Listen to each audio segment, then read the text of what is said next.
গোপালগঞ্জে বেহাল সড়কে দুর্ভোগের শেষ নেই, তারপরেও নেওয়া হচ্ছে না কার্যকর পদক্ষেপ। এ বিষয়ে বিস্তারিত জানবো, আমাদের সাথে বাদল সাহা যুক্ত হচ্ছেন। বাদল। মূর্ছনা, গোপালগঞ্জের যারা পৌরবাসী রয়েছে তাদের কিন্তু মাথা ব্যথার কারণ হয়ে দাঁড়িয়েছে পৌরসভার সড়কগুলো।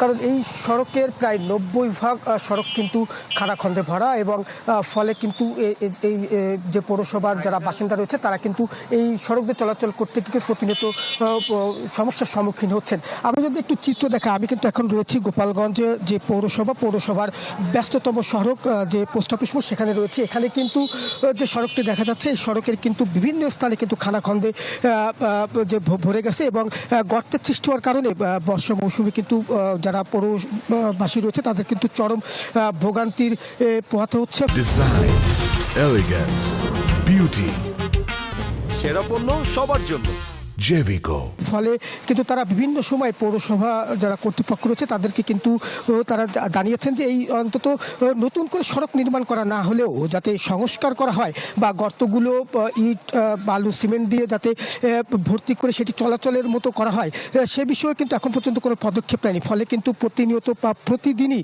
এই সড়কে চলাচল করতে গিয়ে কিন্তু পৌরবাসীকে বিভিন্ন দুর্ঘটনার শিকার হতে হচ্ছে। যারা গাড়ি চালাচ্ছেন বা যারা এই সড়ক দিয়ে রিক্সা চালান তাদের কিন্তু রিক্সার বিভিন্ন যে যন্ত্রাংশ সেটি কিন্তু ভেঙে যাচ্ছে, ফলে কিন্তু তাদেরও কিন্তু এই যে লোকসান সেটি কিন্তু দিতে হচ্ছে। আমি কিন্তু গোপালগঞ্জ পৌরসভা কর্তৃপক্ষের সাথে কথা বলেছি, তারা আমাদেরকে জানিয়েছেন যে এই সড়কগুলো সংস্কার করার জন্য তারা কর্তৃপক্ষকে দ্রুত অবহিত করবেন এবং বরাদ্দ পেলে কাজটি করবেন। ইতিমধ্যে কিন্তু এই সড়কগুলো কিন্তু গোপালগঞ্জ 2 আসনের সংসদ সদস্য পরিদর্শন করেছেন, তিনিও কিন্তু আশ্বাস দিয়েছেন যে দ্রুত সময়ের মধ্যে এই সড়কগুলো সংস্কার করা হবে। সব মিলিয়ে কিন্তু গোপালগঞ্জ পৌরসভার যারা বাসিন্দা রয়েছে তারা কিন্তু এই সড়ক দিয়ে চলাচল করতে গিয়ে চরম দুর্ভোগের মধ্যে পড়তে হচ্ছে। এই ছিল আমার কাছে গোপালগঞ্জের পৌরসভার সড়কের দুরবস্থার সবশেষ খবর। মূর্ছনা। বাদল, আপনাকে ধন্যবাদ। দর্শক, গোপালগঞ্জ থেকে আমাদের সাথে সরাসরি যুক্ত হয়েছিলেন সহকর্মী বাদল সাহা।